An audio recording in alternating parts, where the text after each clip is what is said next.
Good morning మిత్రులందరికీ. చూసి ఈరోజు మన టాపిక్ ఏంటి అని అంటే రాజ్యాంగ ముసాయిదా కమిటీ సభ్యులను ఎంత సులభంగా గుర్తుంచుకోవచ్చు, అదేవిధంగా రాజ్యాంగం రచించడానికి ఎంత సమయం పట్టింది, రాజ్యాంగంలో ఉన్న సభ్యులు ఎవరు, అదేవిధంగా సలహాదారుడు, చైర్మన్, అది ఎప్పుడు ఆమోదం పొందింది, ఎప్పుడు అమల్లోకి వచ్చింది, ఎందుకు అమల్లోకి జనవరి 26నే తీసుకొచ్చారు అనేటటువంటి విషయాన్ని అంతా కూడా ఇక్కడ మనం వివరించాం మిత్రమా. చూసే రాజ్యాంగ పరిషత్ తొలి సమావేశము 1946 డిసెంబర్ 9న జరిగింది. మరి రాజ్యాంగ ముసాయిదా కమిటీ ఏర్పాటు అనేది 1947 ఆగస్టు 29న ఏర్పాటైంది. తర్వాత దీన్ని రచించడానికి పట్టినటువంటి కాలము 2 సంవత్సరాల 11 నెలల 18 రోజులు.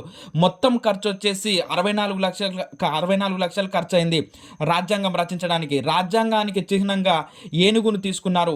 ప్రపంచంలోనే అతిపెద్ద లిఖిత రాజ్యాంగం మన భారత రాజ్యాంగానికి గుర్తుగా ఏనుగును తీసుకున్నారు. అదేవిధంగా మరి ఆమోదం వచ్చేసి 1949 నవంబర్ 26వ తారీఖున ఆమోదం పొందింది. అందుకని మనము నవంబర్ 26వ తారీఖును రాజ్యాంగ దినోత్సవం కాన్స్టిట్యూషనల్ డేగా జరుపుకుంటాము. అదేవిధంగా మరి రాజ్యాంగం అమలు అనేది 1950 జనవరి 26వ తారీఖున అమల్లోకి వచ్చింది.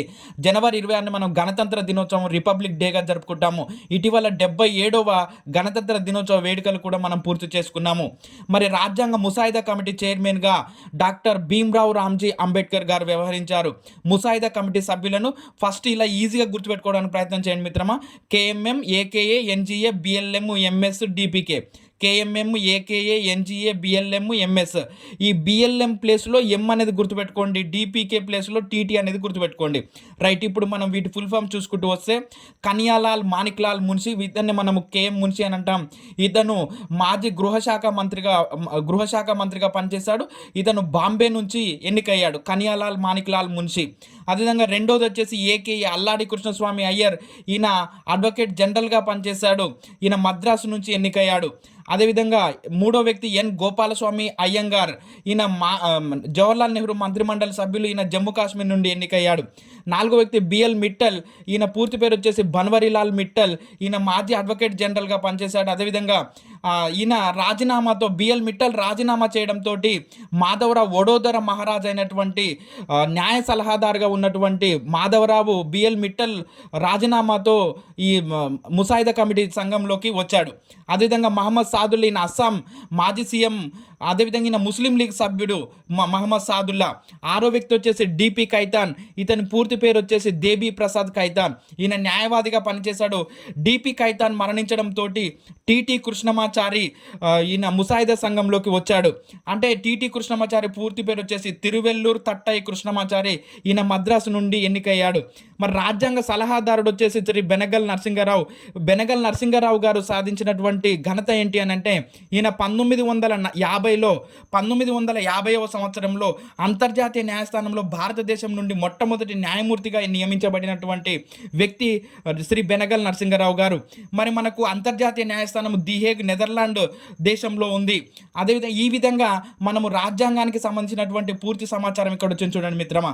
రైట్, మరి రాజ్యాంగానికి సంబంధించి పూర్తి సమాచారం ఇక్కడ వచ్చింది. అదేవిధంగా ఈ సభ్యులను మీరు ఎలా గుర్తుపెట్టుకోవాలంటే KMM, AKA, NGA, BLM, MS, DPK. Just BLM దగ్గర ఎం అనేది గుర్తుపెట్టుకోండి మిత్రమా. డిపికే దగ్గర టీటీ అనేది గుర్తుపెట్టుకోండి.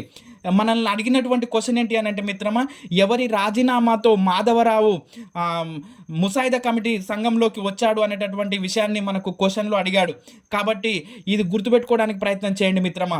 మరి ఎందుకు జనవరి 26నే మనము గణతంత్ర దినోత్సవం నిర్వహిస్తున్నాం?